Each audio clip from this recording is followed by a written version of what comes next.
mengejanya satu demi satu. Alhamdulillahirabbil alamin. Pada siang Jumat kali ini kita masih diberikan kesempatan oleh Allah Subhanahu wa taala untuk bisa hadir di sini, menunaikan salat Jumat secara berjamaah. Karena ada saudara-saudara kita yang sejatinya ingin sekali melaksanakan salat Jumat berjamaah di sini maupun di masjid-masjid yang lainnya. Namun berhubung mereka dalam kondisi sakit atau mungkin mereka memiliki uzur syar'i sehingga mereka tidak bisa membersamai kita di masjid ini dan di masjid-masjid yang lainnya. Dan ada juga saudara kita, kenalan kita, tetangga kita, sahabat kita, kawan-kawan kita yang mungkin sebenarnya mereka tidak memiliki uzur syar'i, namun mereka tetap asyik memilih dengan handphonenya. Mereka tetap asyik memilih dengan keluarganya. Mereka tetap asyik memilih dengan profesinya. Sehingga mereka tidak bisa hadir di sini maupun di masjid-masjid yang lainnya. Untuk itu hadirnya kita di sini adalah sesuatu yang patut kita syukuri pada Allah Subhanahu wa taala. Salawat beriring salam senantiasa kita aturkan kepada Rasulullah sallallahu alaihi wasallam. Yang sekian kalinya khatib berwasiat dari khatib sendiri dan juga kepada kita semuanya, marilah kita sama-sama meningkatkan kualitas keimanan dan ketakwaan kita kepada Allah Subhanahu wa taala. Takwa dalam artian imtithalu awamirillahi wajtinabun nawahi, yaitu kita melaksanakan perintah-perintah Allah sekuat tenaga kita dan meninggalkan larangan-larangan Allah sekuat semaksimal kita. Hadirin salat Jumat rahimakumullah. Kita tahu bahwa ketika Rasulullah sallallahu alaihi wasallam masih dalam kandungan ibunda Aminah, ayahanda beliau yang bernama Abdullah wafat. Dan kita pun tahu ketika Rasulullah sallallahu alaihi wasallam beberapa saat setelah lahir, maka sebagaimana tradisi orang-orang Arab pada saat itu, Rasulullah pun harus dipersusukan. Dan orang atau wanita yang memiliki kebahagiaan adalah yang bernama Halimah. Beliau tinggal di Bani Sa'ad. Bani Sa'ad itu jaraknya sangat jauh, hampir sekitar 200 km dari kota Mekah. Bani Sa'ad menempati desa-desa yang terpencil. Dan di situ Rasulullah SAW menurut sejarah Islam sampai umur 5 tahun. Ketika Rasulullah SAW berumur 5 tahun, kemudian Halimah Sa'diyah mengembalikan Rasulullah kecil ke ibunda Aminah. Namun Allah Subhanahu wa taala memiliki skenario yang lain. Hanya dalam jangka waktu kurang lebih 1 tahun saja, Nabi kita yang mulia Nabi Muhammad sallallahu alaihi wasallam hanya sempat berjumpa dengan ibunda Aminah. Karena persis di umur 6 tahun Rasulullah Aminah ibunda Rasulullah sallallahu alaihi wasallam itu wafat. Ketika Aminah wafat, maka Rasulullah sallallahu alaihi wasallam diasuh oleh kakek beliau Abdul Muttalib. Namun dalam jangka 2 tahun saja dalam sejarah, Abdul Muttalib pun wafat.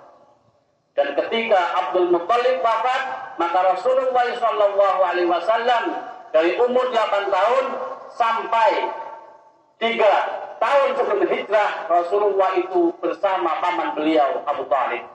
Yang uniknya dalam tanda kutip, Abu Talib dalam sejarah sampai beliau wafat tidak juga beriman pada Allah Subhanahu wa taala. Hadirin salat Jumat rahimakumullah. Lantas apa hikmah dari kejadian-kejadian yang luar biasa itu pada Rasulullah SAW? Apa hikmah dari proses kelahiran dan juga peristiwa-peristiwa yang haru yang menimpa Rasulullah SAW?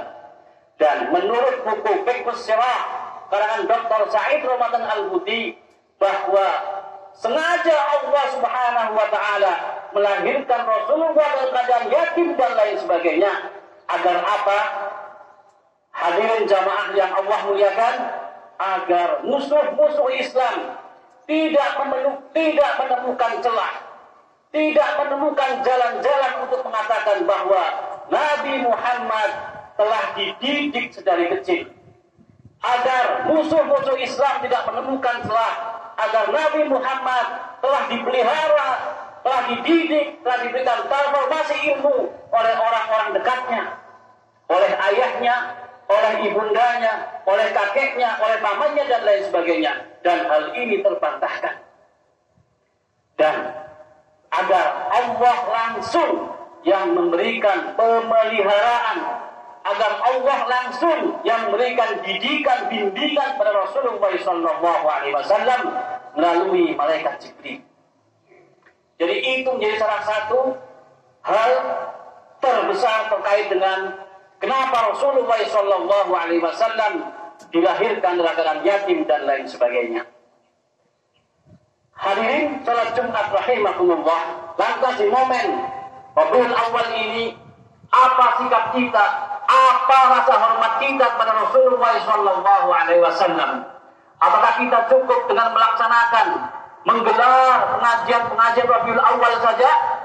Tentu tidaklah cukup.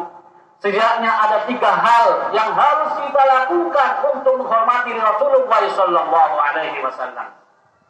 Yang pertama di mimbar yang terbatas ini adalah tentu mencintai Rasulullah SAW.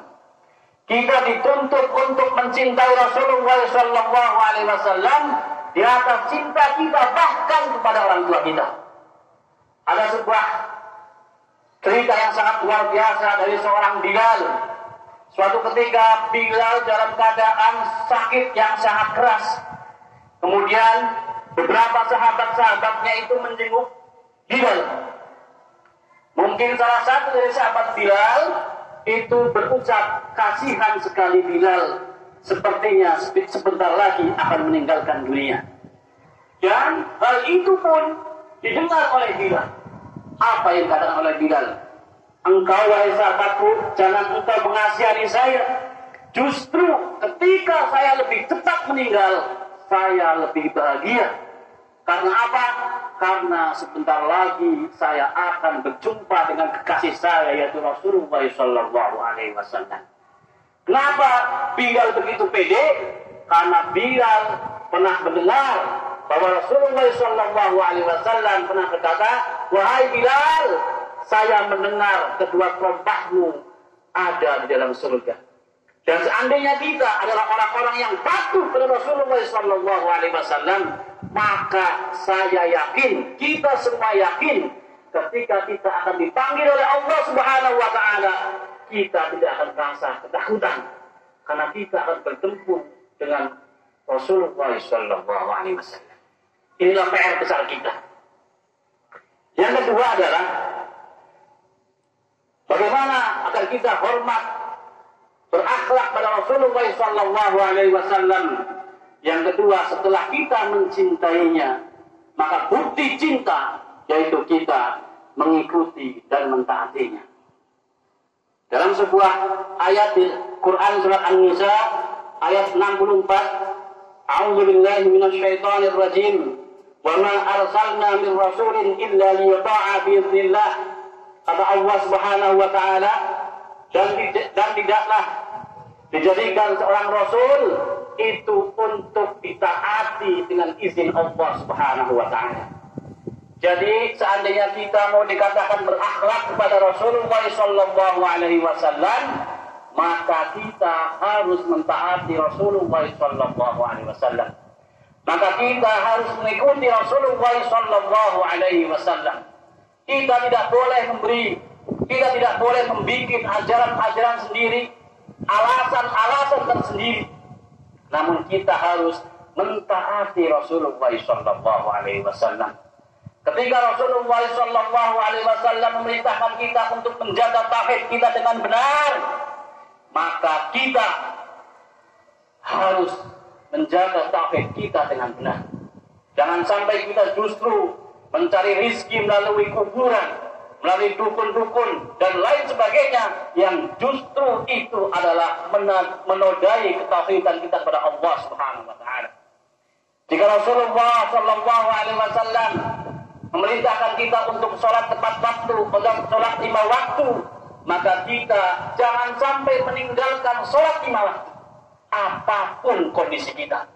Bahkan dalam kondisi sakit sekalipun, kita tetap diwajibkan untuk sholat 5 waktu. Kita hari ini semuanya laki-laki, maka kita adalah orang-orang yang tidak memiliki alasan untuk meninggalkan sholat 5 waktu. Jika ibu-ibu atau mungkin anak-anak gadis kita yang ada di rumah, mungkin mereka punya alasan tidak bisa sholat karena sedang haid. Kita tidak punya alasan, bapak-bapak yang Allah muliakan. Capek kita, sholat. Senang kita, sholat. Bahagia kita, sholat. Sedih kita, sholat. Tidak ada celah untuk meninggalkan sholat. Dan Rasulullah memerintahkan itu, maka kita harus mentaatinya. Rasulullah SAW juga memerintahkan untuk gemar mencari ilmu, gemar mencari rezeki yang halal. Maka kita pun gemar untuk mencari ilmu dan sekuat tenaga untuk bisa mencari harta yang halal untuk menghidupi kita dan keluarga kita. Dan pastikan kita sebagai hari ini seandainya ada di antara kita yang sudah menjadi kepala rumah tangga, maka pastikan di pundak kita ada tanggung jawab untuk bisa mengkomandoi anak kita, mengkomandoi istri kita, saudara-saudara kita, untuk senantiasa berada dalam rel Allah dan Rasulnya, mentaati Rasulullah sallallahu alaihi wasallam. Wa ma arsalna min rasulin illa liyuta'a biidznillah. Dan tidaklah diutus seorang rasul kecuali untuk ditaati dengan izin Allah Subhanahu wa taala. Dan yang terakhir adalah kita diminta untuk senantiasa berkirim sholawat dan salam pada Rasulullah sallallahu alaihi wasallam. Dalam sebuah hadis Ahmad, Rasulullah sallallahu alaihi wasallam bersabda, "Man shalla alayya marratan sallallahu alaihi biha asyra." Barang siapa yang bersolawat pada Rasulullah sallallahu alaihi wasallam 1 kali saja, maka Allah akan berkirim solawat kepadanya 10 kali. Bayangkan ketika Allahumma salli ala Muhammad wa ala ali Muhammad, atau Allahumma salli ala Sayyidina Muhammad wa ala ali Sayyidina Muhammad sekali saja, maka kita akan diberi solawat oleh Allah Subhanahu wa taala 10 kali. Dan apa jadinya? Ketika Allah Subhanahu wa taala sudah memberikan solawat kepada kita, maka insya Allah kita adalah orang-orang yang akan diberikan hidayah, bimbingan oleh Allah Subhanahu wa taala. Dan sekali lagi, pastikan mungkin setelah pulang dari ini, sambil di motor kita baca Allahumma sholli ala Muhammad wa ala ali Muhammad, Allahumma sholli ala Sayyidina Muhammad wa ala ali Sayyidina Muhammad. Setiap kali di motor, setiap kali sholat dan lain sebagainya, minimal 5 kali, 10 kali, kita mungkin insya Allah dalam 1 hari kita bisa berkirim sholawat 100 kali, 50 kali, dan bahkan atau lebih. Fa'tabiru ya ulil absar la'allakum tuflihun. Allahumma salli wa sallim wa zid wa an'im wa tafaddal wa barik bijalalika wa kamalika ala zainil ibadika wa ashrafil ibad sayyidina wa maulana Muhammad وسلم ورضي الله تبارك وتعالى عن كل صحابة رسول الله أجمعين.